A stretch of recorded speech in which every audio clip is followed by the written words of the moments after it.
We've had crazy weather all around the country. The world is changing. It's changing in a lot of ways. But you know what? How do you think our species has survived for so long? We're survivors. You have to be adaptable.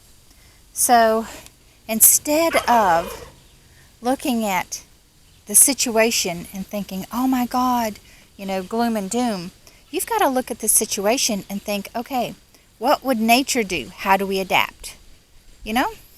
So that's where I think permaculture is an amazing tool in our toolbox, because we can utilize it to mimic nature. Look at these.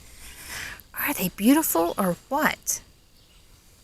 I am expecting to have a beautiful harvest out of there. Those are white potatoes. And this is my white sweet corn. I've got these two beds here, and I'm going to be planting some green beans in there. I like to do companion planting, as you guys know, and it's best to wait until your corn gets up a little higher before you plant the green beans, because the green beans will overtake the corn and stunt their growth. So I've planted 2 seeds in every little hole here, and almost all of them came up. It's pretty exciting. But I'm going to get the beans planted in there. That's going to add that extra nitrogen into the soil, and it's going to help me with things like this. See this little tiny, that's a little sprig of grass that's popping up in there. There's a few of them here and there. So I'm going to go through there and weed it out real quick before the weeds get bad, and I'm going to plant my beans, and then the beans will grow up and they'll bush over, and I won't ever have to weed it again. I'll just have to come out and harvest. Guys, we got to think, work smarter, not harder. And I have another quick little tip for you here that I want to share. Oh, it's over here. Sorry, hope I'm not making you guys dizzy. See these little bushes right here? This little one there, that's an Nanking cherry. And so is this one. And so is this little stick here in the ground. If you can see that right here. That's just a dead one. That is green bean coming up. So is that one. That's exciting. But anyway, I bought those in those little boxes that you get like at Tractor Supply at the beginning of the year when they first come out. I did what everybody does. I planted them. We get excited about that. But here, this is what the boxes look like. This specific box, it's a gooseberry box. But you know what I mean. It gives you an idea. I got this gooseberry because it says plant for pollinators. And I've never had gooseberries before. I didn't know they had thorns. Check it out. See all those tiny little thorns on there? So if you guys know anything about gooseberries, clue me in. But the Nanking cherry, I bought 4 of them. Didn't know where I wanted to put them. And I put this one in a pot. And look how great it's doing. So I propose that from now on, when we all get excited when these little box plants come out, that we put them in pots like this one and give them a chance to get started before we actually plant them out. Now, admittedly, those I moved a couple times because they just were not surviving in their location.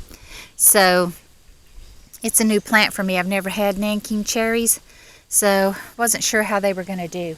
But I think that my survival rate would have done much better had I planted them in those pots like that, so that they could take root and get going really good. So my rose is bloomed. Look at her. And the petals fell off already on this one. But she's got lots of more pretty little blossoms coming out. I'm excited about that. I always wanted rose bushes. Some of these things I'm planting because I want to do essential oils. Check him out. You got to plant things like this for your pollinators. Isn't he cute? But anyway, I'm planting some of these because I want to do essential oils, some of these plants. I've got oregano, the rose, and a couple different ones that I've got planted that I specifically want to make the essential oils, but I'm sure that's going to take me a little bit of practice. Look at my little fig tree. She is waking up. Wasn't sure if she was going to make it. This is one of the ones, don't know if you guys will remember, that I got last year on the clearance at Lowe's. Got it for 10 bucks. So that's pretty exciting. Well, guys, I have got to get to work. I just wanted to share that tip with you guys about the box plants. And I wanted to talk for a minute about permaculture. I know I talk about it a lot, but I really want you guys to wrap your head around what it can do for you, what it can do for your family, what it can do for your gardening, because it's amazing. Everything that I plant utilizing the permaculture principles, it just goes boom. It's amazing. There he is again. Look at him. They always love this catmint. I actually purchased the catmint for the pollinators, but then I fell in love with her. Such a beautiful plant. All right, guys, don't forget my comment. You know I love talking to y'all. I'll catch you next time.